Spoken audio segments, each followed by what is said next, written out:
We hope that you enjoyed the show. There are so many more for you here on selfdiscoverywisdom.com. Just go to the podcast tag at the top there and you will see all the many genres and all 3,000 shows ready for your listening. We are here to serve you, to help you on your journey of life, and we know that through inspiration it begets invitation. We are supported by you, the listeners, and those that we interview. Anything that you can spare us in donation would be greatly accepted, and we do hope that you enjoy the next show.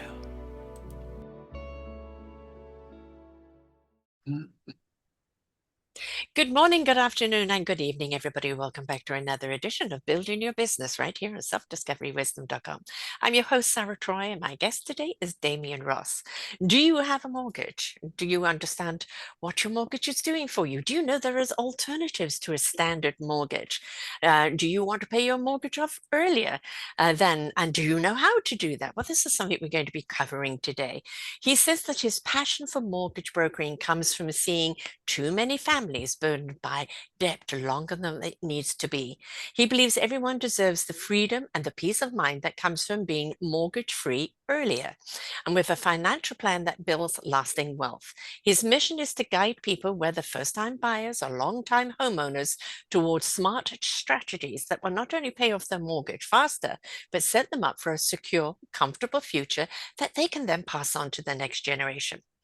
He grew up with two older brothers and incredible parents who taught him the value of hard work from a young age.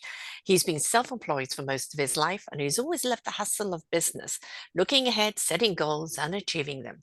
His path to becoming a mortgage broker is a longer story, with the short version is he's always been drawn to real estate. And in his other business, he genuinely enjoyed the number side, keeping the books in the back, making sure that all things ran efficiently. Over time, he realized that mortgage brokering combined his love for real estate, numbers, and helping people reach their goals. So the more he learned about the profession, the more he knew it was a perfect fit. Now he looks out for families who are wanting to have a mortgage and quite honest, just don't understand the system. And the other day, because he's in Nanaimo along here with me in beautiful British Columbia, he did a wonderful presentation of really talking about the pros and the cons of it. And he has some of that information on his YouTube, but he's open to having a discussion with you anytime to explain the differences. But today we're going to talk about why he's chosen this path and what is the difference between what he's offering and what traditional mortgage lending is? So welcome to the show, Damien.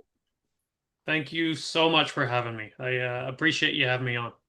Oh, I appreciate you being on. And, these are all what we call why shows, why you're doing what you're doing, but they're awareness shows. And, when we're unaware, we don't care, but when we're aware, we care, and then we do something about it. And that's the point, is that most people are unaware. So, we're going to be talking about what's the difference between the two mortgages. But you say that you love numbers and real estate, and you've always been that kind of entrepreneur. But what made you aware that there is a different approach to things? And why did you take this path? That goes back to more of a long answer to We've what got I the was time, baby. We've going got the before. time. Yeah, no, I think it's important. It's why I do what I do. But I have been self-employed for most of my life, and as you work and whatever you're doing in your career, you figure out what you're good at. And something Yes. I'm quite good at is figuring out I'm a creative thinker, but Mm, outside the box. mm, So it has to be very different than, like doing an escape room. I don't think I'd be very good at something like that because you have to do it this way. yeah. But if you want me to get out of the room and figure out how to open up the door, but do it, without breaking it, I can do it, but just not with what I have in front of me. I can Mm, I can figure it out. So I'm a very creative thinker and I'm efficient. I like to be really efficient. So I'm always cutting something out to make the process more efficient. So all those things sort of led me to this because there's the standard mortgage brokering, but I'm also like I'm like, well, there's got to be a better way. You're always thinking other ways. So when things come at you, I go down that rabbit hole a bit, and mm, then this just really spoke to me because it's sort of getting people out of debt fast and doing it creatively, completely legal. It makes sense, and it's not hard. It's mm, hard when you first learn about it. You have to learn. There's a lot to learn, but once you understand it, it's amazing what it does. And Mhm. so, yeah, that's sort of the longer version, but still shortened down. So you're a problem solver in many ways. And, for a start, what box? Yeah. People love to put things in boxes, and we limit ourselves so much when, compartmentalize, put in boxes, follow the standard rules. If you really want to have innovation and see how things work, you've got to realize no box. It's laying everything out there, and you're a kind of a puzzle. Put it together is like, well, what if I tried this? And what if I try that? And we've got a beautiful dog behind you that's just gone to sleep on the couch, coming to keep you company. Yeah. Wonderful. Um, and it's about that willingness to see it from a different angle. And so many people, through their own limitation, cannot see, but I don't know what you're seeing. Well, this is why we need you, because you have that ability to see, yeah, but there's that there, and there's this here. What if we tried this? And what if there was that there? And if we Mhm. don't have critical thinkers like that, then we're always going to be boxed. Yeah. Yeah, and there's nothing wrong with the stock standard mortgage. I just do it differently. It's just the way I think. I've always thought like that, and I'm just there to offer something different, right? To show you Mm, there's a different way. It doesn't mean that's how it has to be, but there's so many different ways to do a mortgage, and that's what I really like about it. mm, I mean, every file is very different anyway, and you have to be creative to put it all together. And that's why it's great for someone like me with my type of mind. But I guess I just took it the next step further, being an entrepreneur for so long. Just, you're always looking for different things to, I don't know, maybe engage your mind. I don't know what it mhm, is, but yeah, so it just sort of, it really spoke to me. And I like being able to help people. And, when you find the right people for these situations, they're forever grateful because, it's, it's something where you're taking numbers, I was saying before, but numbers, if you're looking at your debt, it should be, I know it's super emotional, but it should be unemotional because it's just mhm, numbers. But it's emotional because it's the biggest liability most people will ever have in mhm, their life. mhm, Right. And it's like, well, I just gonna want to protect it. I know what's safe and they want to make sure it's all good. But if you try to think of it unemotionally and just say, look, if you just do this, numbers, numbers, numbers, numbers, there's so many different ways to do it, and there's so many different ways to approach it. But if you can get that client and just show them how much money you can save them and where I look at it more of a long-term solution because mortgages are long-term and there's no mhm. get rich quick scheme. No. That's just pure luck, like gambling or the lottery.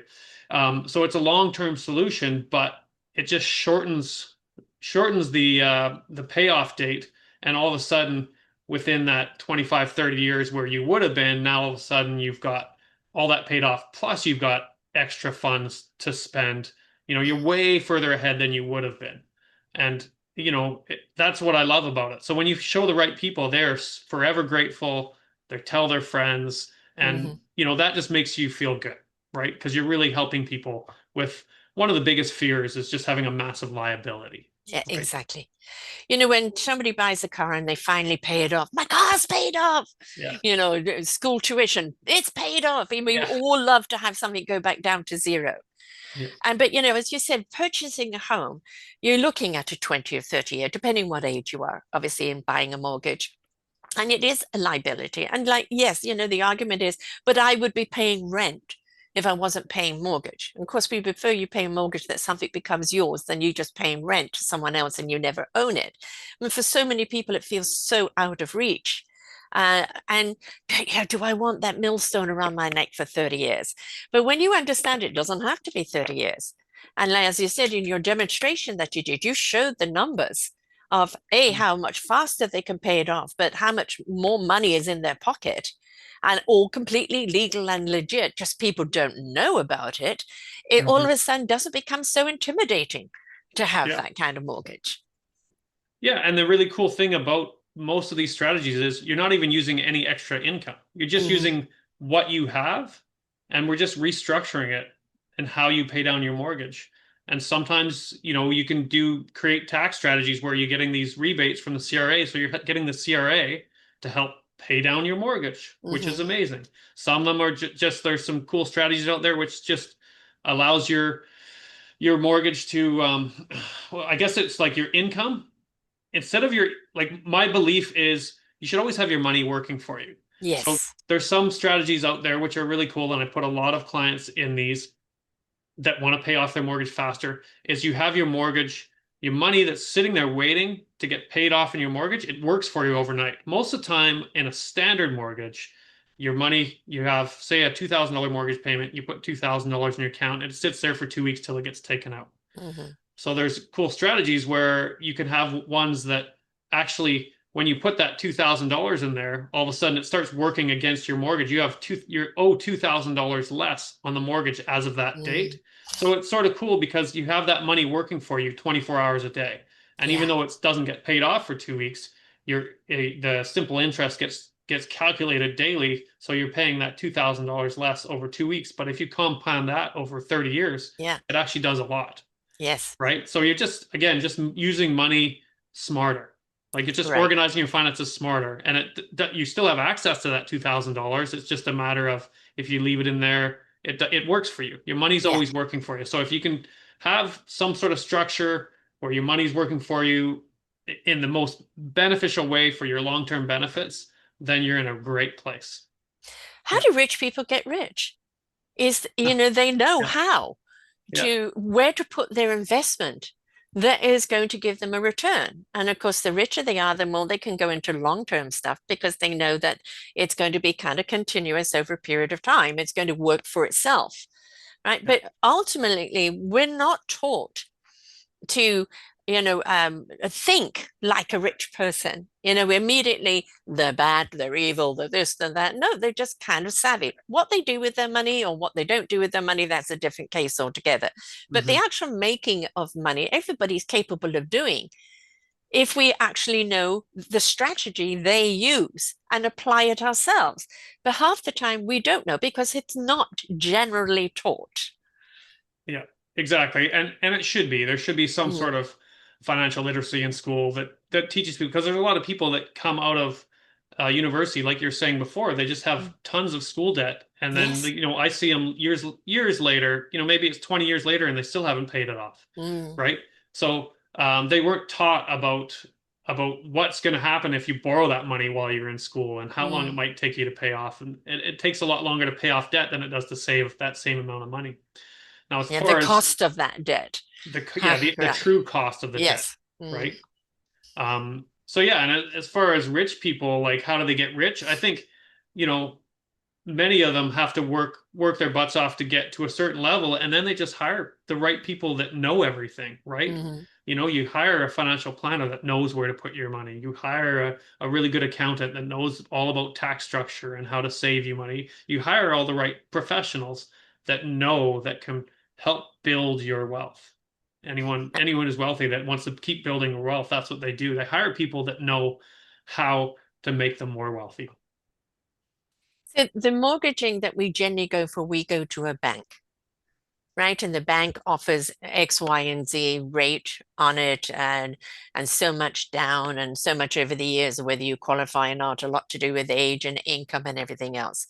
But the money that's coming from where you are these the rich investors that are putting the money up front and it's not a bank?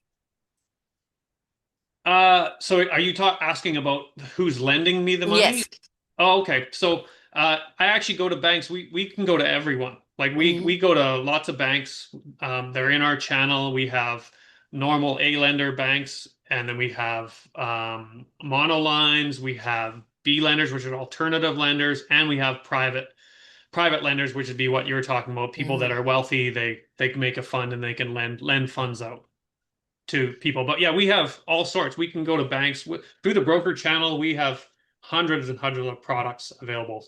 So I can go to lots of different banks, monolines, and then if people don't fit in what we call an A lender space, which is the same kind of close to the same kind of rate you get in a bank. Sometimes we beat them, sometimes they beat us, but as a broker, I always fight to get my clients the best rate possible, whether it's with me or with their current bank. But yeah, we always try to get our clients into A lenders unless they don't specifically fit in that bracket. Some people only fit in an alternative space, and it actually saves them a lot of money tax wise to just be in an alternative space. But that's just sort of situational. But yeah, we have access to hundreds and hundreds of different products. When you're selling a house, you hire a real estate person to do it for you because they know what they're doing. They know how to negotiate. They know how to promote. Um, I was married to a realtor and I did sell my house through Craigslist. Nice. But he did the paperwork afterwards. But I just happened to be there, I suppose, because I learned the tips from being married to him at the time. Yeah. But not everybody, and I got more money than anybody else brought through, but that not everybody, knows how to do that. And we don't know where to advertise. We also don't know who to trust, and we don't know what paperwork or legalities or all of that. There's an awful lot of stuff we don't know, and that's the reason why we hire people, right? Well, it's the same with like, well, now I found a house I want to buy, but how am I going to pay for it? I obviously want to hire someone who's going to get me the best rate that's going to shorten that mortgage. That's going to work for me, not necessarily the lenders, but working for me. And that's Hmm. what, when we hire people, we're hiring them to work for us, no matter who they are or what line of work they're in. We're hiring them to represent us in the best interest. Well, that's what you're doing. You're representing your client in the best interest to get them the best deal they can get to maximize their dollar over a long period of time. Yeah, exactly. Yeah, and then what you mentioned there about rate, which is interesting because most people really concentrate on I want the best rate because that's going to save me the most money, but that's actually not true. But that's just what most Yeah. consumers know to ask, what's the best rate? Because I know that's going to save me money. But a lot of times, I shouldn't say a lot of times, I'd say at least half the time that's not true. There's other ways to save you money. You may have a worse rate, but after 5 years, you're going to have a way less mortgage to pay. And Mm. it's weird how sometimes it works out. It's all about what your situation is and where you're going to go. So sometimes the best rate isn't, or the lowest rate isn't the best rate for your situation. It all depends.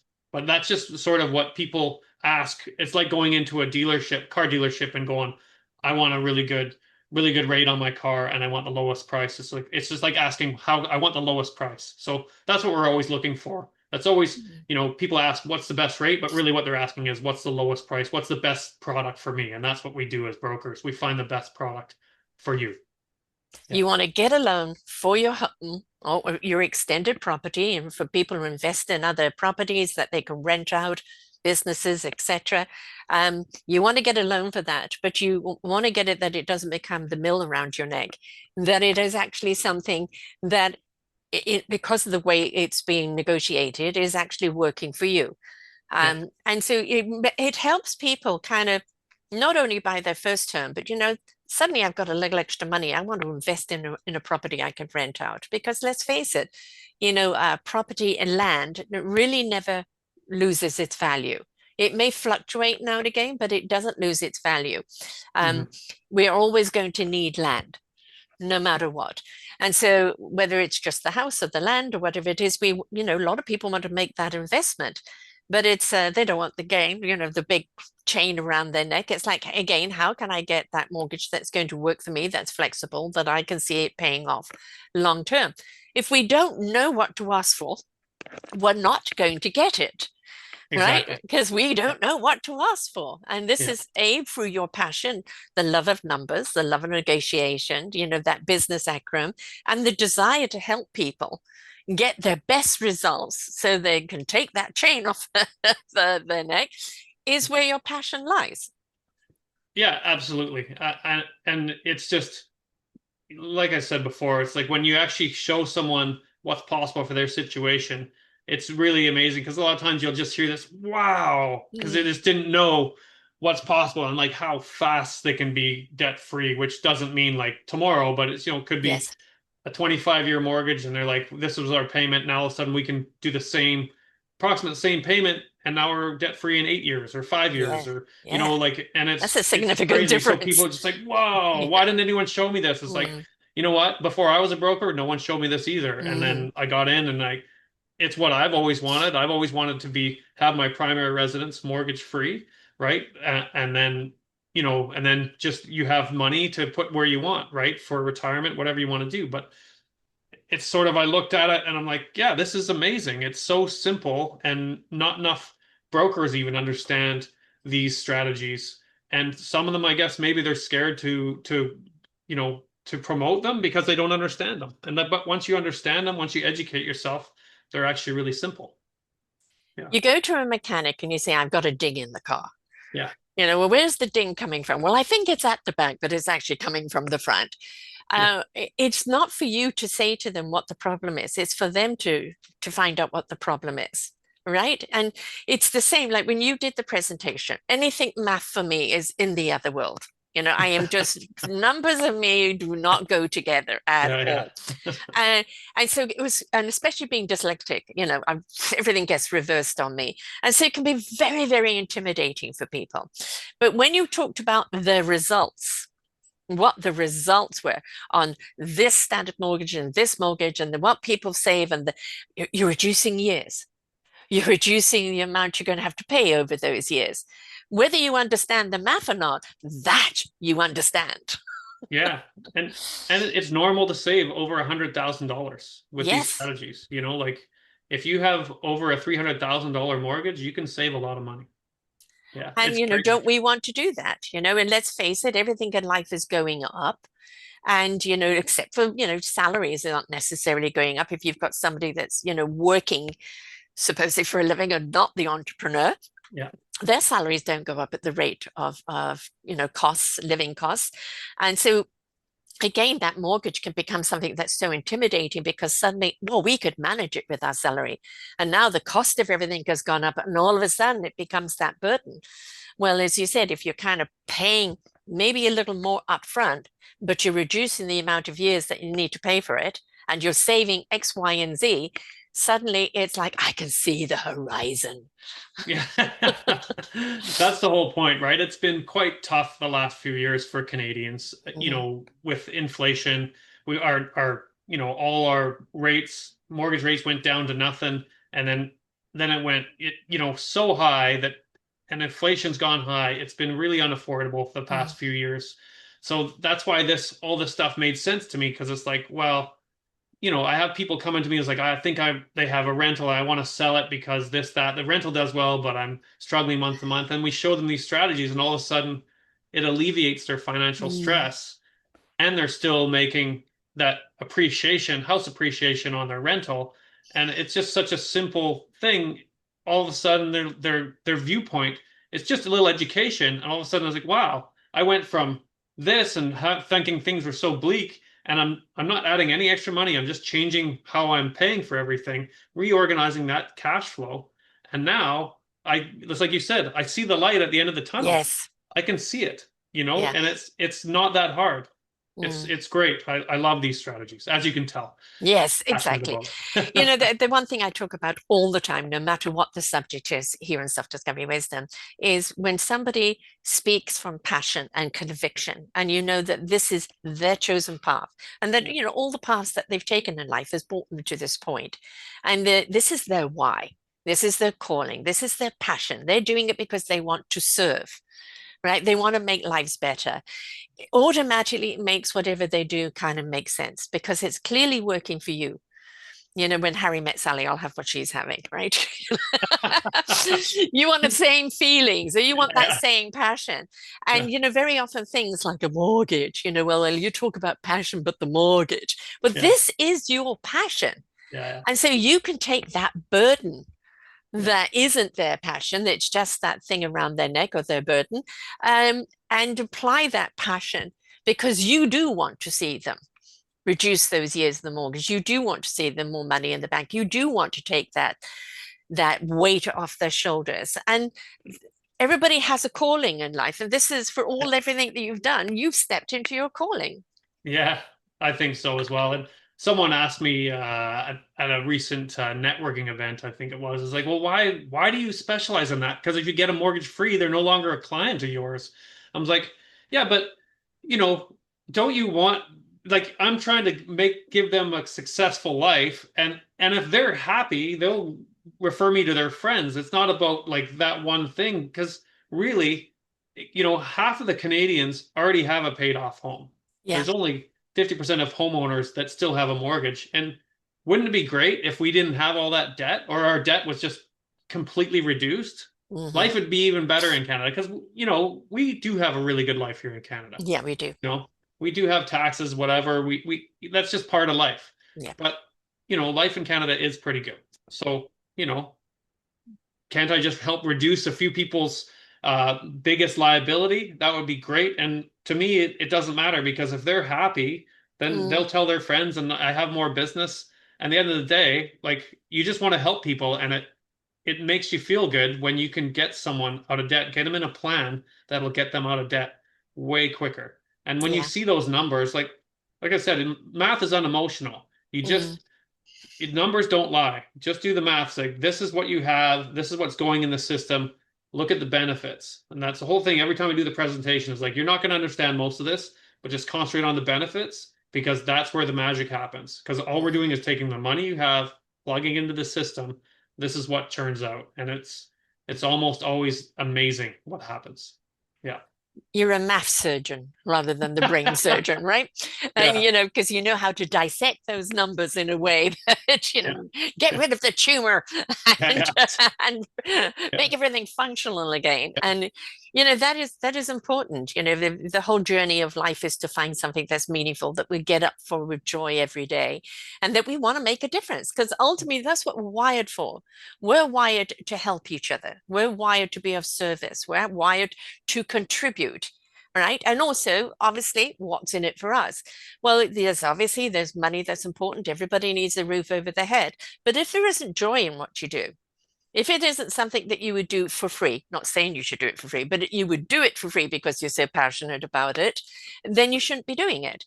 And everybody that whatever phase of life in, so many people, I left corporate, and they took what they knew from corporate and applied it to the passion, right? And Exactly. now all those corporate years were just training ground. So everything that you've done through the years has kind of been your training ground to kind of lead you to where you are now today.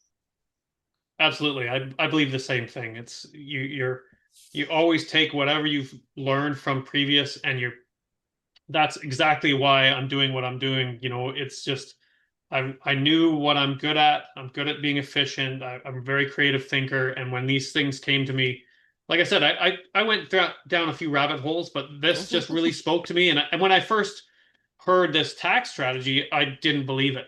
But I was like, I started looking into it, and then I went really on a deep dive because like this, it sounded too good to be true because the benefits are so good that I'm like, okay, then I started looking at it. It is true, and this is amazing. So I just kept learning and learning and learning and learning and learning till I really understood it. And even then, I understand it to a certain level, but then, you get into the tax side, and it's a completely different thing that I don't understand. But like on an accountant side, the numbers they have to do. But it's just yeah, it's like you said. My whole life has led me to this point, and that's why I've gone down this path, and I really enjoy that part of it for sure. Mm. Yeah. And that we met through an alignable meeting here in Nanaimo.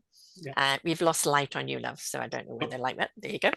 Um, and of course, there is somebody that's a tax expert in there, and there's somebody else that's in financial planning. So the beauty of that is community. This is your forte, this is their forte, but everybody's willing to share their expertise. Right. And that's what the point is. You're not being the lone ranger here trying to do it all your own. You've got people not only within your own company, but people within your community that you can reach out and chat to because you want to deal with somebody, and no matter what line, whatever service they're offering, that is willing to say, I don't know, I'm going to find out for you, and not, BS you with something because they're too embarrassed to say, I don't know that. yeah, exactly. And that's the best part too is I actually if someone's doing a tax strategy through a mortgage, I get to connect with their accountant or connect with someone like from a Alignable that we know. And then I get to learn a lot more Yes. about the back end, right? Mhm. Because there is so much to know. But yeah, you get to have all sorts of different connections, and the longer you do this, the more Mm. connections I get, and I am a bit of a social butterfly sometimes, so I do enjoy that part of it. Yeah, Yes, and we actually have a couple of really good social events that we go to, so yeah. it makes it more pleasurable. Um, this, of course, we're talking about you being here in Canada, although this is international, it is elsewhere in the world, the particular company that you're representing.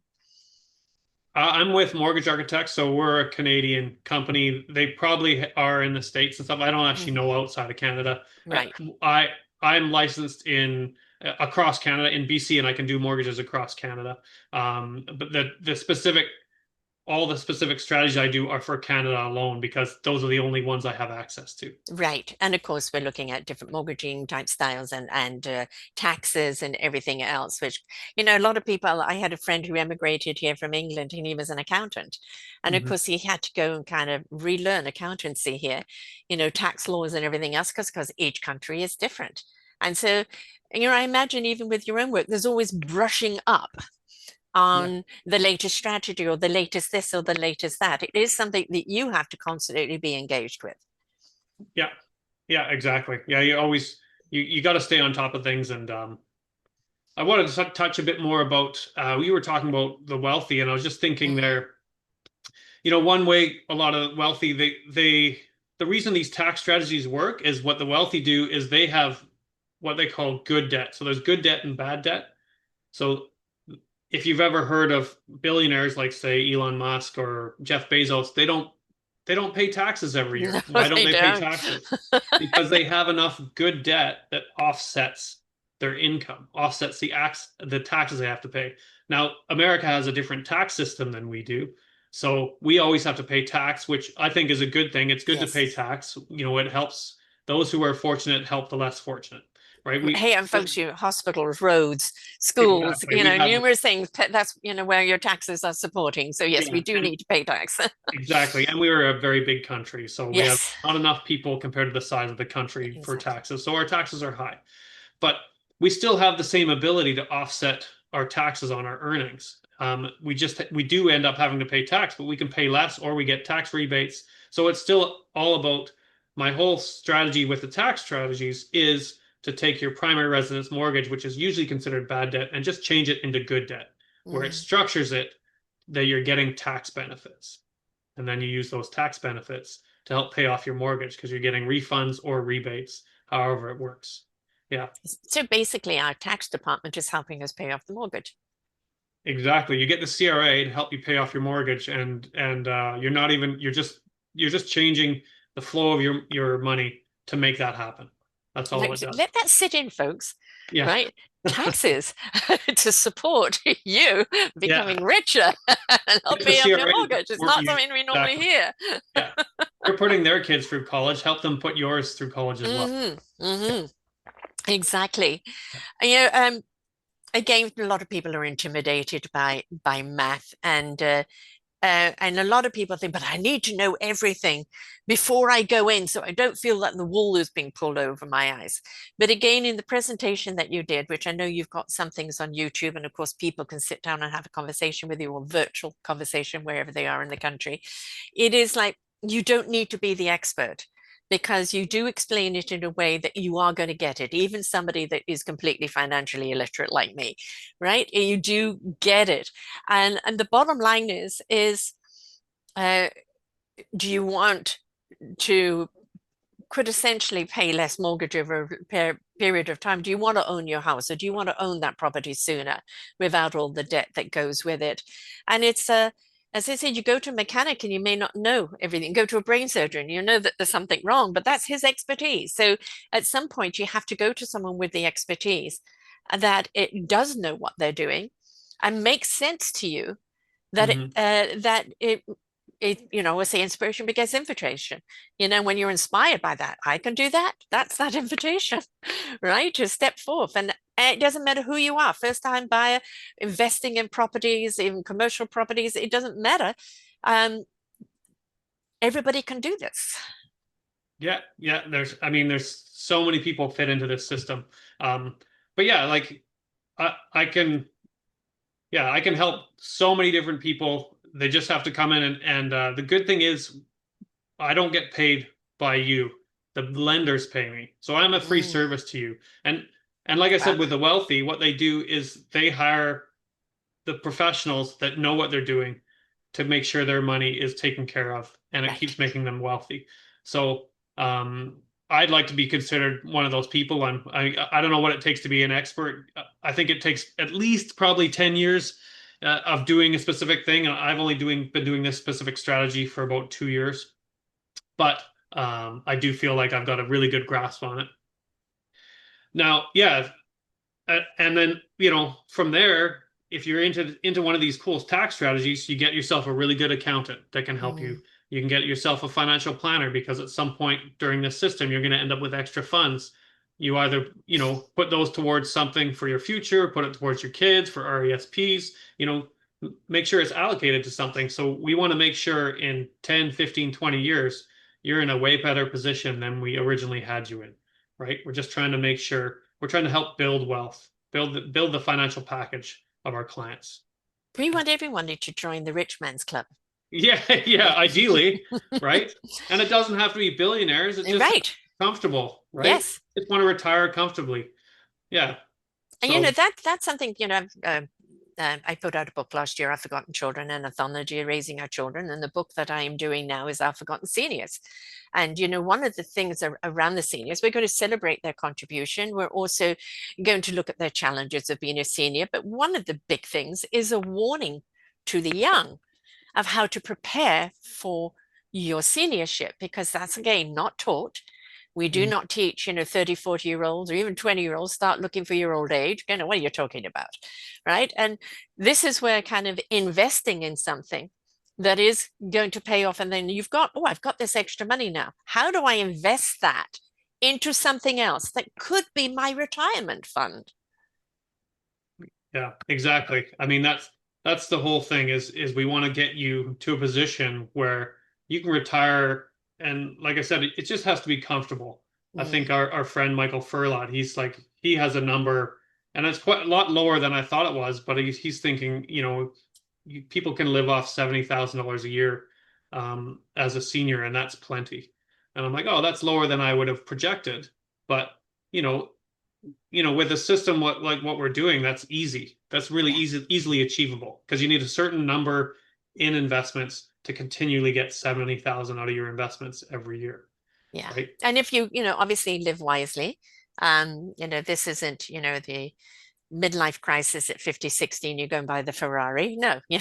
it is, it's seeding for your children, it's seeding maybe for your grandchildren, but most certainly it's seeding for your well-being as you get older, because an awful lot of people don't look at that. And a lot of people want to buy that second property because they're looking at it as being an investment, for the kids down the road or for the retirement, a cushion should ever need it. And a lot of people think, well, that's so out of reach. But under this plan, it's extremely reachable. I mean, obviously, there is the down payment that they have to come up with, or whatever they're putting into a percentage. But after that, it's obviously we're going to make it work for you. So if you're looking at a rental property that's going to bring in X, Y, and Z a month, you want your not only your mortgage covered, but any other expenditures, tax, property tax, and any other building or anything, but have it work for you. And maybe not necessarily build you in an income, but what it is building you a foundation for the future. But how many people think that's even achievable? hmm Yeah, it's interesting with property. I'm going to get into numbers here, Sarah, so don't fall Mm. asleep on me. Listen, you just might see me going and get panicked. Yeah, but I am a real estate investor and I do believe in investments because it's basically the power of leverage, right? So Mm. if you're buying your first rental property and say it's a $500,000 property, you have to put 20% down, so you need $100,000 plus change for closing costs. Um, Now, usually people on their first one, they borrow that out of their primary residence and then they have a rental property. So say you have a $500,000 property, but you've only put $100,000 into it. Now, on average, over any 10-year period in Canada, the minimum amount of property appreciation in any house is 3%. Now that's taking out, oh, my executive assistant's getting up. He's tired. Yes, yes. You just have to get you a But coffee. so yeah, just say 3% is the minimum. But in the mid-island area here, we've been around 6 or 7, but on average around 4 or 5%. But just at 3% minimum. So over any 10-year period, say you're gaining 3%. So let's just say the house value, a $500,000 house value, has gone up 1%. So you've got $5,000, right? That you've just gained. So you've actually only invested $100,000. So you've gained 20% on your actual Mm, investment. So mm, that's what the power of leverage is. So, usually property appreciation, it doesn't happen the same year over year. One year it'll go up by 1%, next year it'll go down by 1%, then up by 0.5%, and then every 4 or 5 years it goes up by 3 or 4%, right? So that's sort of how it averages out. But over any 10-year period, over the life of mortgages in Canada, that's what the average is, minimum 3%, and that's talking small town. So yeah, if you look at it like that, that's why I think they're such great investments with investment property, because your return on investment is anywhere from 15 to 30% on an investment property if you're putting 20% down. And it's interesting, the more money you put down on an investment property, usually the less return you get because you have more money invested.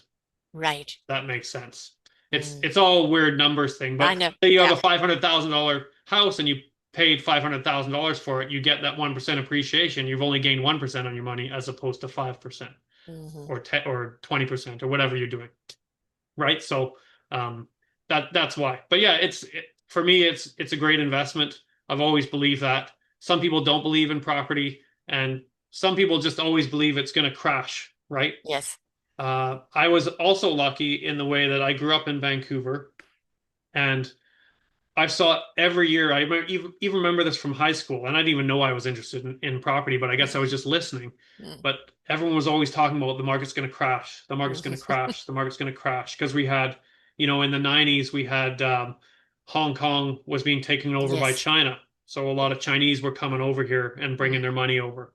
And so there A was lot just of a empty huge crash houses. after that. Hmm. China took over, it didn't happen, and our property prices kept going up. And then, if anything, there was a lull every now and again, but it never really went down. And it's always been like that. And they're in a bit of a down right now, but there's so much money there, it's going to go back up. So I just was lucky in a way. I grew up in that environment where, everyone was always speaking like that. And what did the property do? It always went back up. It would have a Right. lull and go back up, have a It- lull, go yeah. back up. And the thing is, if you're going to get a rental property, you want to be in it for a while. If you're flipping houses, you're getting a house, you're renovating it and you're flipping it. There is a gamble in that. It's how well are you renovating it? Is there a market for it? What's your return going to be? That's a whole different ball game. But if you're getting a rental property and go, I'm going to give it 5 years, 10 years, right? Mhm. And then you're definitely going to see a return. I remember we sold our house in 1990 for more than double than what we paid for it. We bought another house for the amount that actually less for the amount that we were getting. Then Mhm. the market just crashed overnight. Just everything went down, and we ended up with two houses because the person that Wow. was buying us pulled out. And so for like a 3 week period, we were committed to two homes, and the mortgage rate on that other guy's place was like 18%. So it was Wow. a real panic time. And of course, my husband was in real estate. And Yeah. and the market just kind of dried up there for a while. But within a year, everything started changing over again, and our house already appreciated. And it's just like, weathering the storm. So it's not about I'm going. Some people are really good at flipping, and again, that's maybe your forte, right? But if just a person who wants to have an investment, look at it as being something that's long term. And that really is going to capitalize over a period of time. And just like if you're buying stocks, know when to pull out and when to leave it in. So, Yeah. it's you got to learn a little bit and be a little savvy on it. It's but most of the time with a rental property, you'll know when it's a good time to sell if you want to sell. And or maybe to draw a mortgage out on that and invest in another property because there's enough capital in there. So there's all sorts of things you can do, right? Yeah.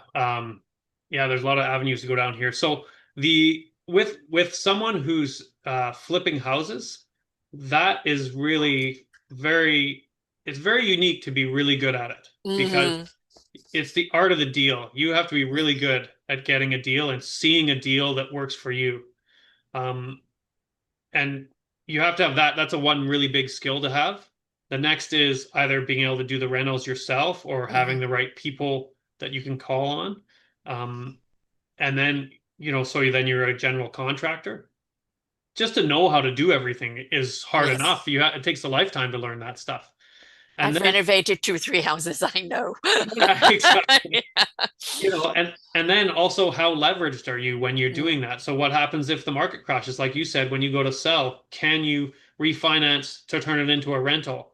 yeah. Does that make sense for your numbers, right? This is all stuff, if you're really good at it. That's why not a lot of people actually last in flipping houses. It's really Mm, tough because um, you just hit that one time and all of a sudden you can go broke, you know. yeah. And so it's tough, but I know people that do it and they do very well because they're just good at so many different things, right? They Hmm. just have that mentality.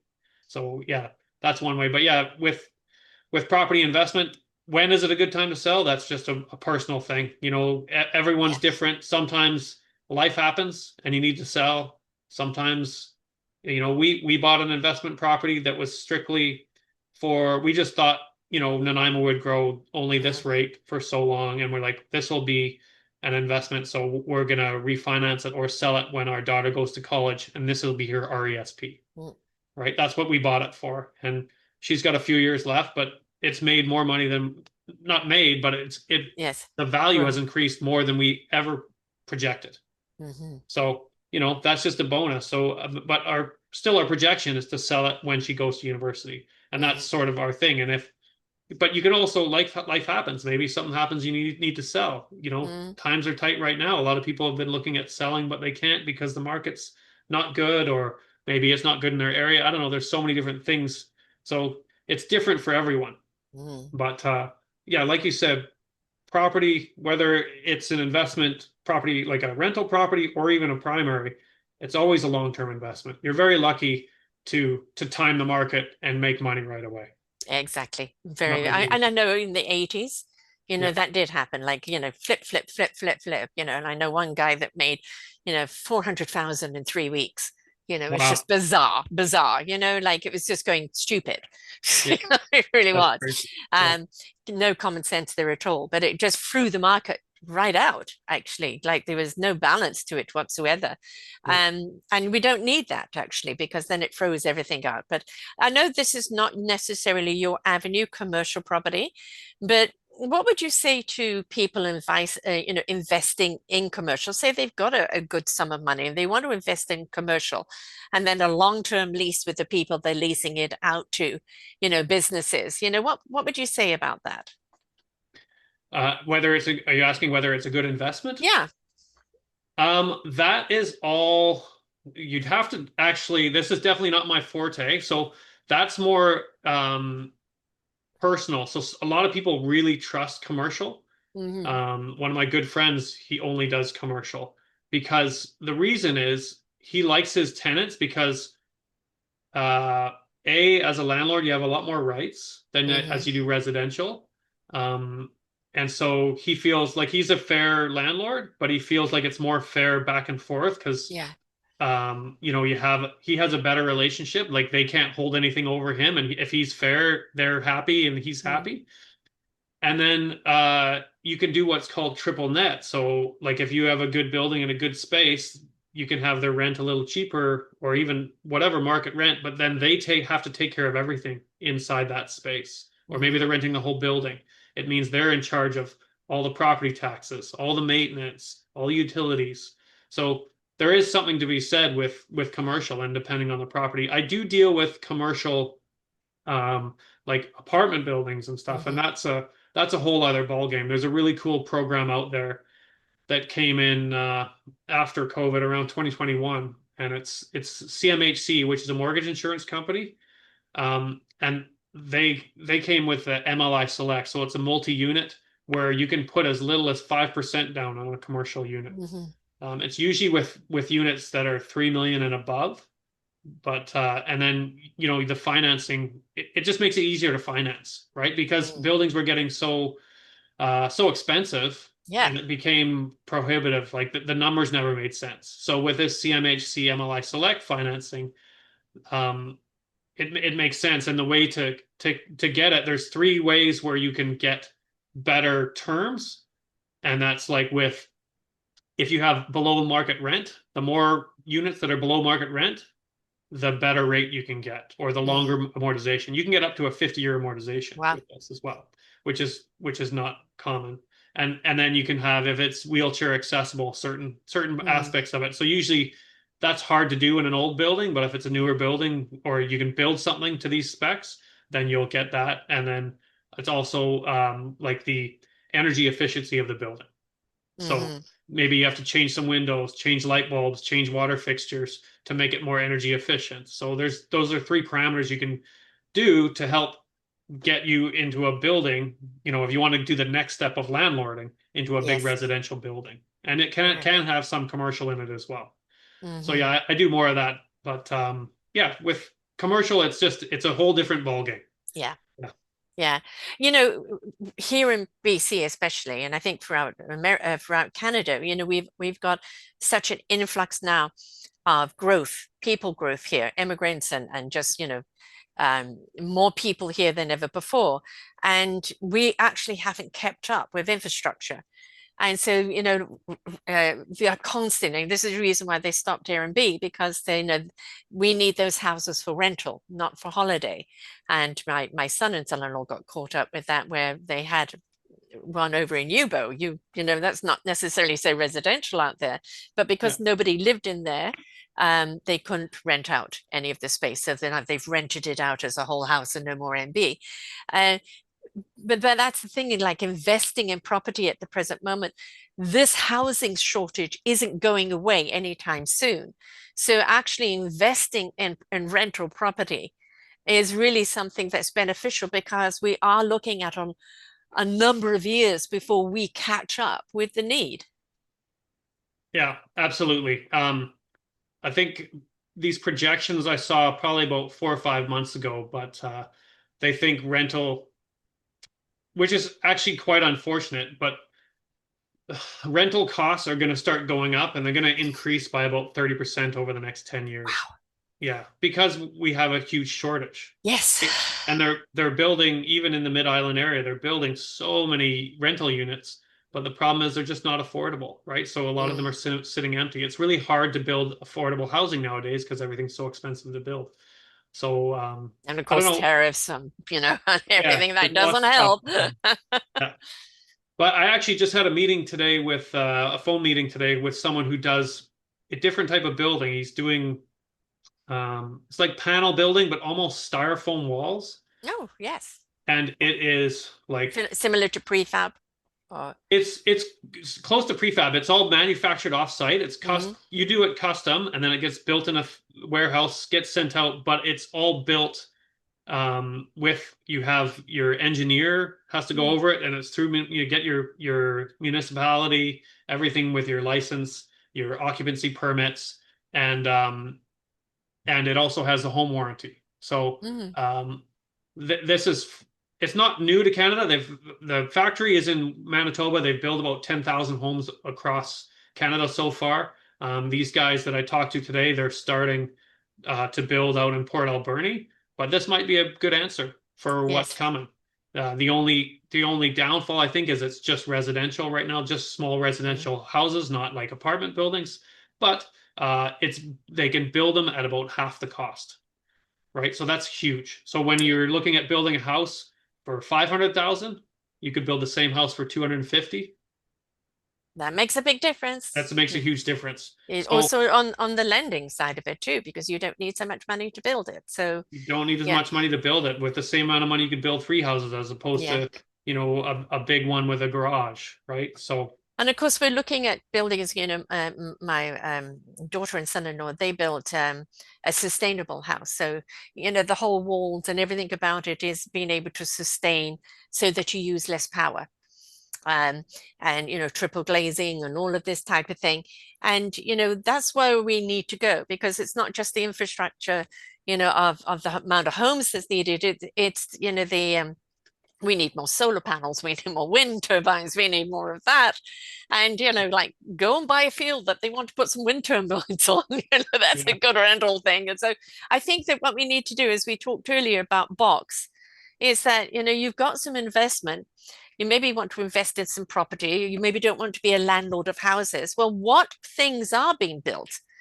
solar or wind or anything else where they need the land, Yeah. right? And like look at maybe purchasing the land that the government is looking for land in order to place these certain things. And it's like, please, take the blinkers off and just think broader and think wider because there's so many opportunities out there. That's again what the rich man does, right? It's they see things that are potential as to what can happen. And then, the old adage, if you build it, they will come. Yeah. Well, well, if you've got the property and you go, hey, government, you want to build a wind turbine here or something, want to build a manufacturing here, of course, you've got Amazon that's just, kind of moved here. You've got more and more property manufacturing people coming here because they don't want to be certain somewhere else.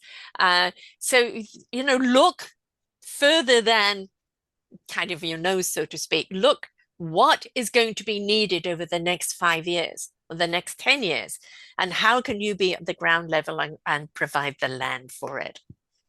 Absolutely. Or even into the businesses. If you Yes. see a good business coming that you believe in, Yeah. same thing, like maybe you go into the business and the business buys land and like they're looking for investors because they need money to help build this Yeah. before they go bring it to the government. I mean, there's so many ways to invest. It doesn't have to be land. There's a million different ways. A lot of people are way smarter than me have figured this out and they know how to make some money. So yeah, yeah, And then as time goes by, you'll get smarter and smarter and smarter yourself because yeah. that's what growth is all about. When the Exactly. passion is there and the conviction is there, I'm sure there are things along the line where you go, oh, I've just learned that I can apply.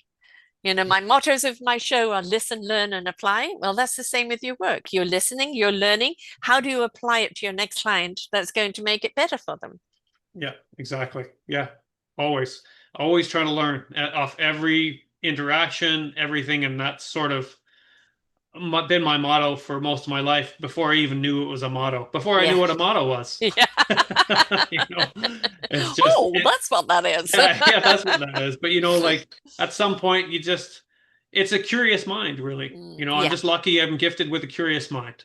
Yeah. And so when people tell me stuff and it seems interesting, I'm just like, why, what, how does that work? So Mm. I guess I'm lucky in that way. We joke at these meetings. There's a couple of people, including myself, that have ADD, Yeah. right? But that ADD is for somebody that is curious. Is yeah, but what if we do this or what if we do that? Or, Yeah. oh, let's try this, let's try that. And people are kind of treated as a detriment, honed in properly, right? Honed in properly. It is something that is like woo, seeding possibilities, Yeah. right? And Yeah. it's a lot of people like to label and like to box and like to this and that. But if we look at something and go, okay, I was given this kind of mind, it's, to people that want to box, tidy up, shelve, it's a detriment because you're Yeah. going to shake up the world. But for people that go, but yeah, but what if? What if there is another way? Well, that's license for your mind to go seeking the other way. Yeah. Yeah. What's interesting is I used to work in tourism Mm, and that was a long time ago. And anytime you get teachers, I'd say almost every time you get teachers on your trips, they were always the ones asking questions, hmm. which is interesting, right? So they're teaching for a reason because they're curious and they want other people to know what they're finding out. And so Yes. when they come on these trips, they're asking all these questions because they just want to know. They're curious people. And I love that about teachers. So Hmm. yeah, and it That's how we should be as human beings. yeah, Stop. There's no status quo. Forget about complacency. Oh, my security. Your security is in your growth. Your security is in you constantly learning. Your security is being flexible yeah. and adaptable and adoptable. It isn't about, oh no, no, I'm not going to shake the boat. I'm not going to do it. I'm not going to change anything. You're going to ferment, and the Yeah, mosquitoes are going to be all over you. yeah. Yeah, I know it's a boring life in a way. I'm lucky again. I grew up with two older brothers, so we had pets and stuff. So we had a bit of chaos going on at home most times. My brothers and I were always fighting. We were really close in age and throwing stuff and breaking stuff Oh and no, please don't tell me that. I've got three grandchildren under the age of 4.5, all yeah. boys. I see that shelf being broken at some point, but behind you. But yeah, no, like and that's I've actually enjoyed that about our household. I love having our daughter has friends over, we have Mm. animals, and it just that chaos adds fun. Yes. You know, Yes. it's not I like to say controlled chaos, but it's not really in control, but Yeah. in a way it is, in a way it isn't, right? Yeah, It it's makes life parametered more fun. chaos, Yeah. right? It's kind of keeping it within its boundaries so that it doesn't overspill, Yeah. right? Kind of organized chaos, if you put it. But I live in a life of chaos. And you look at my desk and people are like, I like everything orderly. Well, the chaos actually is orderly for me. Yeah, exactly. It makes you feel comfortable. I grew up with Yeah. it, so I like it, and Yeah. it's more fun because you never know what's going to happen. That Yes. bookshelf might break right behind you next time your grandkids are over. They're not allowed in this room. But yes, a 4 and a 2-year-old climbing all over me, and then in 7 weeks, another boy being born. Oh So wow. poor grandma is definitely going to be beaten up even more. But Yeah. but at the same time, is like they grow up very quickly, and soon it'll be too boring to come to grandma's. So you enjoy them while you can, right? So, but Absolutely. and I think that's also something important is that a lot of people aren't having children. A lot of my kids' generation, the millennials, I've got two, no children, and there's one that's having a third, and the others don't think they're going to have children. And we've got an awful lot of people now who are choosing lifestyle and careers or just travel or exploration over actually having kids. But still, our population, as well as baby boomers go, they're saying who's going to replace us. But this is where the doors get opened up to even more immigrants coming in and filling those jobs and those spaces. And then, of course, we've got AI and filling everything up. The world is changing rapidly, rapidly. And if you're riding the raft, yes, it can sometimes feel too fast. But if you can kind of walk along the embankment and decide where you're going to get into the water and go, yeah, this is good. I'm going to get my feet wet here and just go with the flow. You don't have to go with the rapids, right? But just understand that life is about moving forward. Yeah. Always about moving forward. You always have room to grow. Mhm. Yeah, you should never really stop. Even if, I mean, it doesn't take a lot of effort, but read a little bit every day, whether Mhm. it's the news or a book, maybe subtitles on a documentary, whatever, read something every day. Try to learn something every day. That's sort of a motto, and that's one of the coolest things about when I learned this strategy because I'm like this tax strategy because I learn new stuff all the time with Mhm. it, and I'm not getting bored, which is great because Yes. it's so. And also, you have to learn how to teach people about it, right? You have to Yeah. learn how to explain it. And I'm always getting my presentations and my discovery calls. You always got to make them better. How did that one go? It's like you learn from every interaction. How do I improve this? How do I improve that? What went well? What didn't go well? Right? So everything you learn from anything you do, every task you do, however menial, can be improved. Yeah. Right? I'm talking about books on Saturday. I just curled up with my brother's latest book and read that. So that was my Oh yeah. afternoon. But, Right. um, talking about your presentation, obviously when I'm looking at you're talking numbers over my head, but your presentation gave me the gist of what was going on, helping me understand this benefit way to go. And I think as a person that is looking, you never want to feel, for a better word, stupid, that you don't understand everything. It's okay for you to say, look, I'm sorry, this is out of my realm of understanding. Yeah. Can you talk to me in layman terms that I can understand? And, a good person on the other side will be, okay, which way do you learn? Can I draw an analogy? Can I do this or that? And ask the person, how do they learn? We all learn differently. We know from the school system that it's producing more dysfunctional people than functional people because it's only teaching in one way. If we understand how other people get it and we speak their language, now we're actually opening them up where they feel, oh, okay, all right, I may not get that, but I get that, Yeah. right? And feel empowered. And that's what it's about. You're not making somebody feel small because they don't get it. Yeah. It's reaching them where they're at. Yeah, absolutely. It's like when people come on your podcast, you can treat them as, well, how come you don't know how to do this? It's easy. But for you, it's easy. Everyone learns differently. Everyone approaches it differently. So, You just have to be open to go, okay, get them get them in, and then just see what type of person they are. And everyone's sort of unique. You're always custom Yes. organizing how to approach each person as they come onto your podcast, right? Because Hmm. everyone's got different experience. Some of them Everybody's have got a different done a ton story. of podcasts, and some of them have not, right? So Right, yeah, Virgin Podcaster right yeah, here. yeah, right there. That's me. Yeah. And my very first podcast, which was a different network and live, I pressed all the wrong buttons. And she goes, "Are you there? Are you there?" And I'm going, ah! Exactly. Yeah. Great training ground. Yeah, yeah, Right? yeah. Best way to learn. A best way to learn. And that's the thing. You're going to get frustrated. Maybe get pissed off sometimes. Take a deep breath, go for a walk, and come back and approach it differently, because it's all worthwhile if you're just willing to immerse yourself into something and be willing to learn. Yeah, absolutely. Yeah, that's what it's all about. That's like you said, life is about growth. Never stop growing. No, Yeah. Yeah. no, not, I'm turning 71, please. Oh, wow. It's it's about, I used to live with a 90-year-old when I moved here. I just went up to her birthday for her 92nd birthday.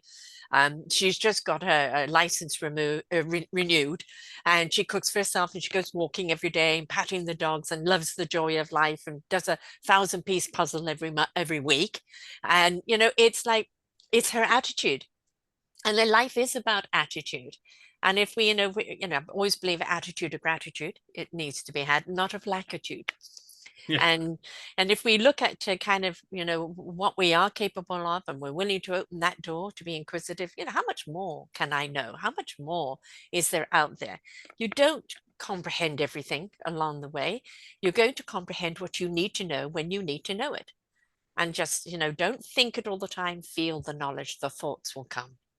Yeah. So going with your gut, so to speak, trust it, right? Because Yeah. it will lead you down the right path. And it's led you to what you're doing today, which again, through all the years of everything else you've done, has now compiled itself into something that really is very, very meaningful for you. Yeah. Absolutely. Yeah, it's interesting how it's all come together, and the amount, just to think of, like, I was in construction back in 2021, and like the amount I've learned since then on a completely different trajectory is amazing. And it just was the willingness to change and the drive. And I think just something with being an entrepreneur is you don't even think about this like when you've been doing it for a long time, but entrepreneurship is riddled with failure. You fail all the time for all Yes, these little you're gains. learning all the time. Yeah, and you just look at it, your perspective's just different. Yeah. If you've been an entrepreneur for a long time, right, Sarah? Like Mhm. it's just those, you don't think of it as failure. It's just learnings. Yes, Like, this didn't work. I'm just keep going, keep going. But you have these little gains that just mean the world to you, exactly. right? Yes. And it's like, wow. And then if you actually do a perspective, look back at your week or look back at your month or your 6 months, you just like, I learned so much in this time, and I am this much better at this, at this, at this, and so Mhm. I can help that many more people, right? Exactly. So It's also those transferable skills, yeah. right? The construction, it was how to build. Hmm. What comes first? How does it need to be laid out? What are you building? What's the big picture? You're using that same constructive ideas, Hmm. just in a different format. So I always believe that who we are and what we're meant to be is formed as a child. Our discovery of what our gift is takes on many faces and many careers along the line until we find that one where this speaks to me. This is where my heart and soul is. But then you realize all the other things that you've done along the way have prepared you for it. Yeah, absolutely. Yeah, you're so right. Yeah, yeah. Yeah, construction is a whole, like, that's where I really got to be use my creative thinking, because Mm, I was mostly involved with doing renovations, like household mm. renovations, and so you're just constantly trying to figure out how to get from what you're, when you open up a wall, it's like, well, that doesn't look right, and how do you get it from there to where your final destination is, right? So it's always Yes. like that, and with Flexibility. construction, half of it is really client management and Yes. expectations, and Yes. so, that's like any business, right? You're almost always doing service of some kind or another. So it's the same thing. I'm doing service here, and I'm just sort of, you you're almost doing the same thing. You got to manage your expectations, but showing them, you know, many different avenues of like this, you have this possibility, this possibility, this possibility. Choose your own adventure. Remember those books? Yes, yes. Which page do you want to go to? Yeah, Yeah, yeah, exactly. And the whole thing is customer service, yeah, right? And not everybody's good at that. Some people know I prefer to be behind the scenes. That's fine because you can use those people behind the scenes to do behind the scenes stuff, and you're the person that's up front doing the customer service. Everybody has their own gift. And again, is how do we come together, each one in our own strength, in order to create that orchestra? You've seen the symbol on Microsoft, of 4 different colors. Well, those are those true colors coming from Myers and Briggs, the 4 key personalities. In order to have a good business, you need to have every single one of those personalities represented in your business because they bring a different perspective and point of view that you yourself can't see. And that rounds the picture out and it just makes everything better and bigger, right? Even a solopreneur needs to align themselves with other people that think differently and see things differently. yeah, absolutely. Yeah. And that's a whole thing going back to teaching, right? Mm. You're always learning how to teach everyone individually because everyone's different. It's always a custom order, right? Yes. How do you learn? How can I make you understand this where it's simple? And that's why I always start with the end. Let's just run the numbers. Let's look at the benefits. Is this interesting to you? If it is, let's work our Reverse way engineer. backwards, Yeah. Yeah. right? Yeah. Yeah. Yeah. And that's the visionary I am. It's like, oh, I saw the hotel and everybody that's going to come into it and how they're going to feel and the meal they're going to have and the music that's going to play and the decor. Don't ask me to do the blueprint. Yeah. That's when you pass it off. There you go. Exactly. That's the next person. Share the They're the expert vision. in that field. Yeah, Yeah. exactly. And so we're playing to the strengths. But again, when the heart is behind it, people always say, who do you interview? And for me, it's that, it's got to come from the heart, as you've heard me say on many an introduction. It's got to come from the heart. It's got to be meaningful to you, purposeful, and it's got to be of service to someone. Yeah. And this is who you are, what you're doing, and your ultimate game is to make people be freer of the mortgage quicker and make money. And if Yeah. that is not a good way of looking at life, then I don't know what is. Really, the ultimate goal for me is to get them years ahead on their financial journey, Mhm. whether that's paying off their mortgage or getting them with a really good financial advisor and, figuring out the best way to do it. But just getting them to a place where whether they're saving money for their own retirement, saving money for their kids, but just getting their financial picture organized so they know where they're going to be and they're protected. Make sure they Yes, have insurance, make sure they know where they're going, and if life happens they have the insurance to protect them, but this is their strategy, this is where they're going, but they're protected if anything happens, so everything's protected and we can get them way further ahead on their financial goals. And some exactly. people, it's not to pay off their mortgage. Sometimes you just convert it to good debt and you Yeah, keep that because yeah, then you constantly get those tax refunds and then you're okay with that debt. yes, And then so technically you're not mortgage free in your principal, but then you have money and you allocate it somewhere else, right? exactly. So there's To your lots of different retirement. ways to do it. It's all custom. Yeah, exactly. Yeah, And yeah, this is the thing we need to get our thinking out of. Well, it's always been that way. No, there are so many other ways. And we owe it to ourselves to inquire. We owe it to ourselves and go, okay, I want to buy a house, or my mortgage is coming up. How can I change this now? And it's like, if you're not willing to ask, if you're not willing to be open to receive, then you're going to be stuck, paying that heavy mortgage to the kingdom come. Or you can look at, how do I maximize? How do I make it work for me instead of you working for it? And the bottom line, we always want to make our money work for us. That's really what we want it to do. absolutely. And that's like I said, if you can have your money work for you while you're sleeping, you're doing good, right? That's what we always want. You want your Yeah. money working for you all the time. And that always it's a long-term gain. Whether you've got your money in investments, into a business, in property, always long-term. You got to think long-term. You're thinking 10 years plus. Because if you do Yes. 10 years plus, you're going to get that average and you're going to get a good return on your average. Right. Right. So Yeah. Do it like the rich. Do it like the rich. Then we can all be rich eventually. Exactly. And there Yeah. is enough wealth to go around. We know that for sure. Yeah. So if somebody is Exactly. interested in talking to you about this, they're in Canada. As I said, it doesn't matter where they are in Canada, you can help them. You have a free offer, which is offering a complimentary one-on-one session where you take them a closer look at their numbers and explore strategies tailored to their situation. Hmm. It's a chance to get practical, personalized advice that can help them make informed decisions and move confidently towards their goals. How many people is this offer open to, Olaf?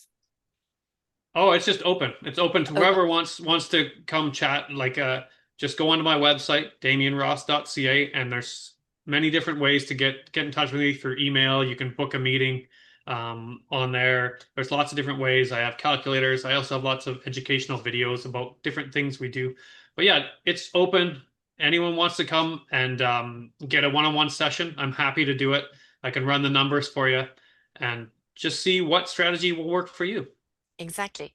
And the name Damien Ross is DAMIENROSS.ca, folks. .ca for Canada.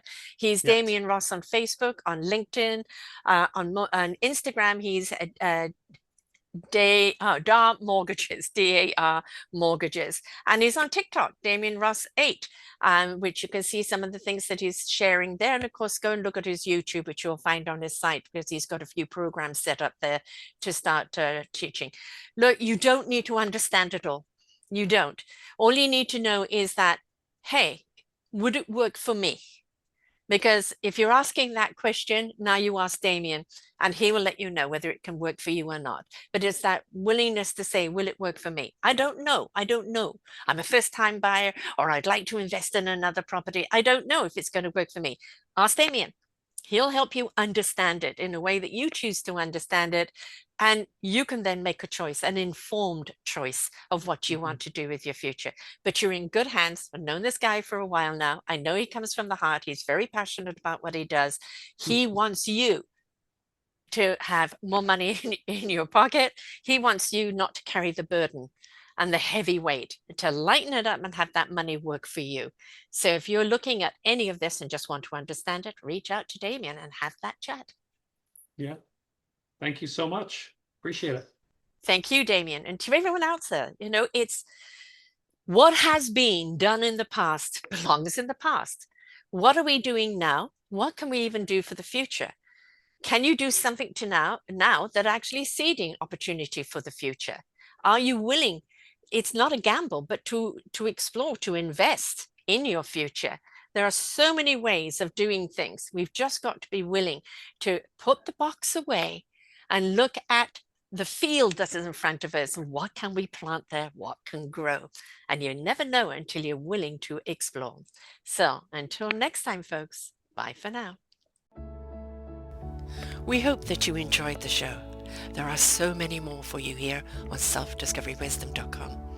Just go to the podcast tag at the top there and you will see all the many genres and all 3,000 shows ready for your listening. We are here to serve you, to help you on your journey of life, and we know that through inspiration it begets invitation. We are supported by you, the listeners, and those that we interview. Anything that you can spare us in donation would be greatly accepted, and we do hope that you enjoy the next show.